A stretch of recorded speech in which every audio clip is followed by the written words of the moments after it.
Boker Tov. This is Mr. Yankee. By the way, Boker Tov means good morning in Hebrew.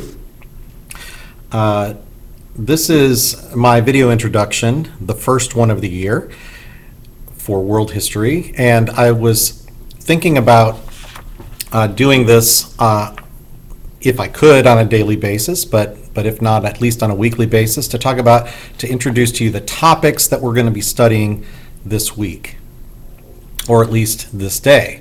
So I may do this several times this week, and I'm going to read you some of my notes from some of the things that I've summarized that should hopefully help you. You will read some of the same information in your book, and you will hear it from me.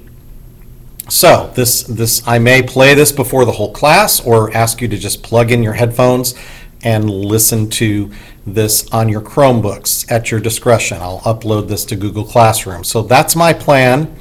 If I can get really fancy, I might make a channel trailer introducing you to the daily lessons of this class. So here we go. Today's topic is really, in your book, it's called Toward Civilization. Really, the topic is the features of civilization. What are the things that make a civilization, the most basic things? And I almost started shooting a video this morning on my way to work as I was riding my bike, and I was going to ask you to think about looking around on your way to work, whether you're riding the bus, walking, driving, although you need to pay attention, driving, or getting a ride from someone else. As you look around at the infrastructure of the world that we live in our smaller world here in Owasso, Oklahoma, what are the most basic features of civilization that you see? So, I'm going to read you some of my notes here from what I've written about the features of civilization. The earliest period in human history is called the Paleolithic period, also known as the Old Stone Age. This period began when the first stone tools were invented around 10,000 BC. The peoples of this period were nomads who migrated from place to place, hunting and gathering. These groups were necessarily small because of their constant movement. And the peoples learned to adapt to their various environments and invented many different kinds of tools and weapons for different tasks. Spoken language developed during this period, and various kinds of clothing were made to adapt to the needs presented by the environment. For example, when the ice ages occurred, nomadic peoples used animal skins for warmth. About 10,000 years ago, a significant change occurred with the development of farming. This allowed the nomadic lifestyle to change into a settled farming lifestyle. This major change brought about the New Stone Age or Neolithic period. In addition to the planting and harvesting of grain, these Neolithic peoples also learned how to herd and domesticate certain kinds of animals for the various resources they provided. There's a difference between simply taming versus domesticating an animal.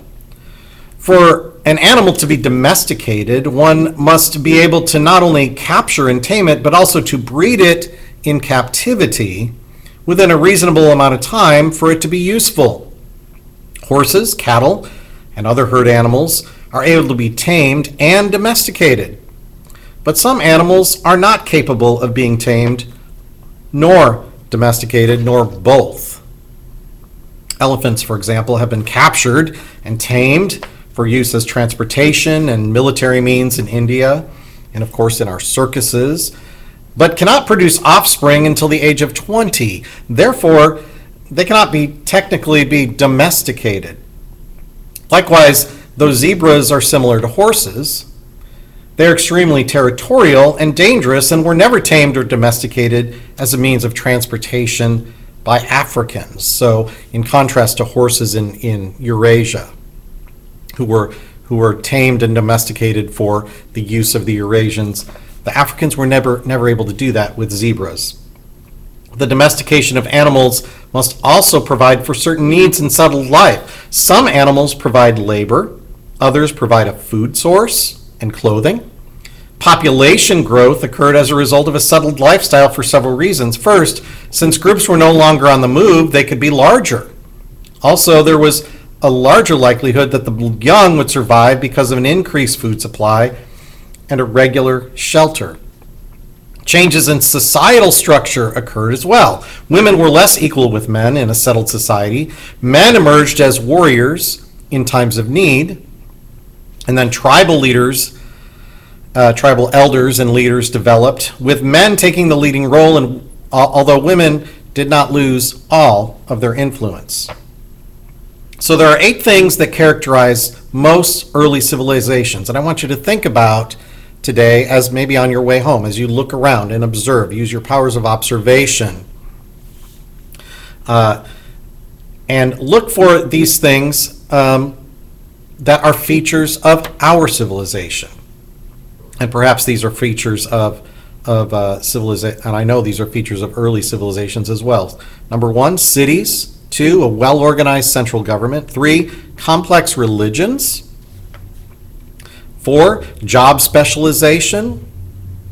5, social classes. 6, arts and architecture. 7, public works. And 8, writing. As you go home, you'll see there's writing all over the place. Most early city-based civilizations developed in river valleys, except in the Americas. And regular flooding of these rivers provided rich soil for agriculture and increased food production. Population increased as a result of this food surplus. The food surplus also allowed some people to work in other jobs outside of agriculture. This is called job specialization. Farming in river valleys or river valley areas presented challenges to people in these areas and caused them to organize and cooperate with one another. Flood control and irrigation was a major issue. City governments organized its peoples to build infrastructure to aid in flood safety and agricultural irrigation. City governments developed bureaucracy in order to do this by appointing officials to build and manage these flood control and irrigation systems, as well as systems to collect taxes as a source of government income. Social class also developed as people were ranked according to their jobs in society. The religious elite, like priests, were usually at the top along with the nobles of the city. These were followed by wealthy merchants and artisans. The majority of people were under these leaders, and slaves were at the bottom social level, obviously. The ability to read and write was a critical skill during this period. So ask yourselves, why do we push you so much to read and write? Well, reading and writing is just a basic critical skill for all civilization, and that's why it's so important to us. The people with this ability were called scribes, and they were highly valued. Early writing was based on pictographs, or simple drawings, that represented ideas. Later, sound or phonic-based letters were developed.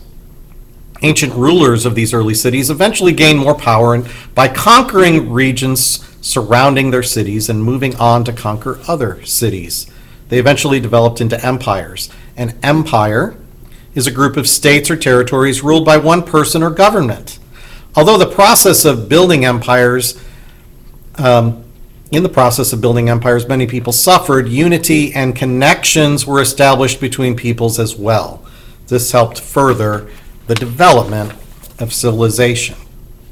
And so that's our introduction for today. And what I want you to do for your assignment today is read this short section, both the introductory section and the section that is labeled Toward Civilization, and then do the outline that I provided to you in Google Classroom. Everyone has a copy of the outline, so you can just go into Google Docs and edit that, and then and save it to your own Google Docs and submit it. I believe I've provided one in each of your folders for this classroom. So